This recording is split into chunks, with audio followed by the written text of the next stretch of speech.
कुरान पढ़ाओ कुरान पढ़ाओ कुरान पढ़ाओ कुरान पढ़ाओ। आज के दौर में हमारी बेटियां भी अल्हम्दुलिल्लाह अच्छी पढ़ी लिखी हैं, अच्छा इल्म रखती हैं, नमाजों की पाबंद है, नमाजें पढ़ने वाली हैं। हज़रात, एक मर्तबा एक पढ़ी लिखी लड़की के साथ ऐसे शख्स का निकाह हो गया जो नमाज पढ़ना बिल्कुल जानता ही नहीं था, नमाज उसको आती ही नहीं थी, नमाज जानता ही नहीं था किस तरीके से पढ़ी जाती है, नमाज के बारे में इल्म ही नहीं था। अब निकाह हो गया, वो लड़की उसके साथ में रहने लगी। अब देखते देखते वो लड़की तो खुद नमाज पढ़ती थी, अल्हम्दुलिल्लाह नमाज की पाबंद थी, नमाज पढ़ने वाली थी, सोमो सलात की पाबंद थी, नेक थी, मुत्तकिया परहेजगार थी। अब देखते देखते जब उस लड़की से नहीं रहा गया तो अपने शौहर से बोली, अपने खाबिंद से बोली, ऐ मेरे सरताज, आप यहाँ घर में पड़े रहते हैं, मस्जिद में चले जाया करें, कम से कम नमाज पढ़े आया करें। रब ने हमें बंदगी के लिए पैदा किया है, इबादत के लिए पैदा किया है, तो रब की बंदगी कर लिया करो। ये जिंदगी बंदगी के लिए है। लेकिन उसने भी बेगम के कहने पर आजिज़ाना अंदाज में भोले चेहरे के साथ कहा, बेगम, मैं नमाज पढ़ने तो जाना चाहता हूं लेकिन शर्म आती है। अरे शर्म किस बात की? नमाज पढ़ते हुए शर्म किस बात की शर्म आती है? बेगम, आपसे क्या छुपाना है, क्योंकि मियाँ बीवी हमराज हुआ करती हैं, और जब हमराज हुआ करती हैं तो आपसे क्या छुपाना। मुझे नमाज पढ़ना नहीं आता, मुझे नमाज पढ़ना नहीं आता, इसलिए मैं डरता हूं कहीं ऐसा ना हो कि मैं मस्जिद में जाऊं और मैं नमाज पढ़ना शुरू करूं, लेकिन कहीं उल्टे सीधी मैं नमाज पढ़ने लगा तो लोग मेरी मजाक उड़ाएंगे, मजाक बनाएंगे। इस वजह से मैं डरता हूं, शर्म आती है। तो इसमें शर्माने की क्या बात है? नमाज में जो पढ़ा जाता है वो मैं तुम्हें सिखा दूंगी क्या पढ़ा जाता है, और नमाज का तरीका मस्जिद में जाकर किसी दाढ़ी वाले के पास बराबर में खड़े हो जाना, जैसा वो करे वैसे तुम करते रहना, वो हाथ उठाए तुम भी हाथ उठा लेना, वो रुकू करे तुम भी रुकू करना, वो सजदे में जाए तुम भी सजदा करना। दाढ़ी वाला हो इतना याद रखना, वही नमाज सही पढ़ने वाला होगा। दाढ़ी वाले के पास खड़े हो जाना, जैसे वो करे वैसे तुम, जो नमाज में पढ़ा जाता है वो मैं तुम्हें बता देती हूँ, वो मैं तुम्हें सिखा देती हूँ, ठीक। हज़रात, वो नौजवान बीबी के कहने पे मस्जिद में आ गया। अब मस्जिद में तो आ गया, अब इंतजार कर रहा है कोई दाढ़ी वाला आए तो उसके बराबर में खड़े होकर नमाज पढ़ूं। कोई दाढ़ी वाला आए तो उसके बराबर में खड़े होकर मैं नमाज पढ़ूं। अब वो इंतजार पे इंतजार, इंतजार पे इंतजार, लेकिन जब टाइम हो गया जमात का, देखा इमाम साहब दाढ़ी वाले थे आ रहे। अब इमाम साहब जब आए तो हाँ, अब मैं पढ़ूंगा इनके साथ में। उसने भी, नौजवान भी खुश हो गया कि मेरी बीवी ने कहा था कि दाढ़ी वाले के साथ ही पढ़ना है, दाढ़ी वाले के बराबर में ही खड़े होकर पढ़ना है। उसने ये दिल में बिठा रखा था, अपने दिलो दिमाग में ये बात छाई हुई थी कि दाढ़ी वाले के ही बराबर में पढ़ना है। अब इमाम साहब कहाँ खड़े होते हैं? इमाम साहब तो मुसल्ले पे खड़े होते हैं ना। अब क्या हुआ, ये तकबीर कही गई, इमाम साहब तो मुसल्ले पे खड़े हुए, बराबर में वो नौजवान लग गया। लोगों ने उसको समझाया, भाई क्या कर रहा है, पीछे या पीछे सब सोती है, पीछे नमाज मुक्तदी पढ़ता है या इमाम है। बहरहाल जब लोगों ने लानत मलामत उसको की, डांटा डपटा, उसको समझाया, वो पीछे आ गया, जस्ट पीछे। अब खड़ा है पीछे इमाम साहब के, देख रहा है। इमाम साहब ने क्या किया, हाथ उठाए, उसने भी हाथ उठा लिए, नियत बांधे, उसने भी नियत बांध ली। इमाम साहब ने किरत की।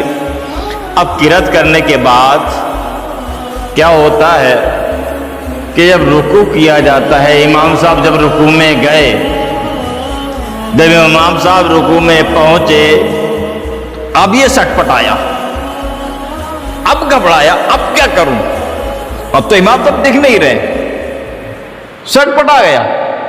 धीरे धीरे धीरे धीरे आगे कदम बढ़ाकर इमाम साहब के बराबर में खड़ा, क्या नाम है, रुकू करने लगा। रुकू की हालत में इमाम साहब के बराबर में आ गया। अब इमाम साहब ने जब तकबीर कहकर खड़े हुए, कौमा किया, समी अल्लाहु लिमन हमिदा कहा और खड़े हुए, इसी इस्ना में इत्तफाक से क्या हुआ कि उसके कोनी लग गई। क्या हुआ, उसके कोनी लग गई। अब वो, अरे अगर मैं यहां बराबर में खड़ा नहीं होता तो मुझे ये पता कहे चलता कि बराबर में कोनी भी मारी जाए। ऐसे नमाज़ी, हंसना नहीं, हंसना नहीं, रोने का मकाम। उसने सोचा, दिमाग को दौड़ाया कि अगर मैं वहां लगा रहता तो पता नहीं चलता कि नमाज में कोनी भी मारी जाए। अब इसने क्या किया, इसने भी इमाम साहब के दे दी कोनी, सटा।